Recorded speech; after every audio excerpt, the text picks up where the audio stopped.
मित्रांनो, मागच्या आठवड्यामध्ये काही महत्त्वाचे चित्रपट महाराष्ट्रामध्ये रिलीज झाले होते आणि आपण त्या चित्रपटांच्या कलेक्शनबद्दल या व्हिडिओमध्ये बोलणार आहोत। विशेषतः महाराष्ट्रामध्ये मराठी चित्रपट मामाच्या गोव्याला जाऊया आणि हॉलिवूड चित्रपट स्पायडरमॅनची डायरेक्ट समोरासमोर टक्कर झाली होती। तरी सुद्धा मी या दोन्ही चित्रपटांच्या कलेक्शनची तुलना करणार नाहीये, फक्त हे दोन मोठे चित्रपट महाराष्ट्रात रिलीज झाले आहेत म्हणून त्या दोन्हीचंही कलेक्शन सांगणार आहे। विशेषतः स्पायडरमॅनचं फक्त मी भारतातलंच कलेक्शन सांगणार आहे। विशेष गोष्ट म्हणजे स्पायडरमॅनला पूर्ण भारतामध्ये मुंबई आणि पुण्यामध्ये जवळपास सर्वाधिक जास्त स्क्रीन मिळाले आहेत, त्यामुळे स्पायडरमॅनच्या मोठ्या कलेक्शनमध्ये महाराष्ट्राचा वाटा खूप मोठा असणार आहे। तर मित्रांनो, स्पायडरमॅन या चित्रपटाने त्याच्या पहिल्या दिवशी ग्रॉस 72 कोटी रुपये कमावले होते, दुसऱ्या दिवशी 59 कोटी रुपये कमावले होते, तिसऱ्या दिवशी 84 कोटी रुपये कमावले होते आणि चौथ्या दिवशी 92 कोटी रुपये कमावले होते। पहिल्याच वीकमध्ये या चित्रपटाने 400 कोटीपेक्षा जास्त रुपयांची कमाई केली होती आणि आता 10 दिवस उलटून गेले आहेत, म्हणजेच कलेक्शन अजून आता खूप पुढे गेलं असेल।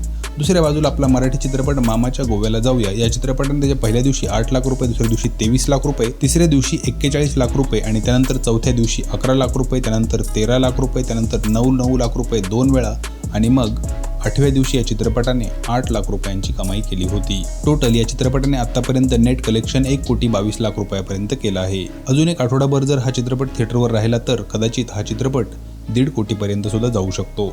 मित्रांनो, कालच्या शुक्रवारी कोणकोणते नवीन चित्रपट थिएटरवर रिलीज झाले ते मी पाहत होतो आणि आश्चर्याची गोष्ट म्हणजे या शुक्रवारी जवळपास कुठलाही मोठा चित्रपट रिलीज झाला नाही। एकही मराठी चित्रपट रिलीज झाला नाही, हिंदीतलाही एकही मोठ्या बजेटचा चित्रपट रिलीज झाला नाही आणि हॉलिवूडचाही कुठलाही चित्रपट रिलीज झाला नाही। आणि मित्रांनो, स्पायडरमॅनची बुकिंग सुद्धा आता पहिल्यापेक्षा थोडी कमी झाली आहे आणि हा आठवडा जवळपास मोकळाच आहे। या आठवड्यात जर एखादा चांगला मराठी चित्रपट रिलीज झाला असता तर कदाचित त्याला चांगला सपोर्ट मिळाला असता। पण मला एक गोष्ट कळत नाही की एवढ्या मोकळ्या शुक्रवारी चित्रपट रिलीज करायचं सोडून मराठी चित्रपट निर्माते त्यांचा चित्रपट मोठमोठ्या चित्रपटांच्या गर्दीतच का रिलीज करतात।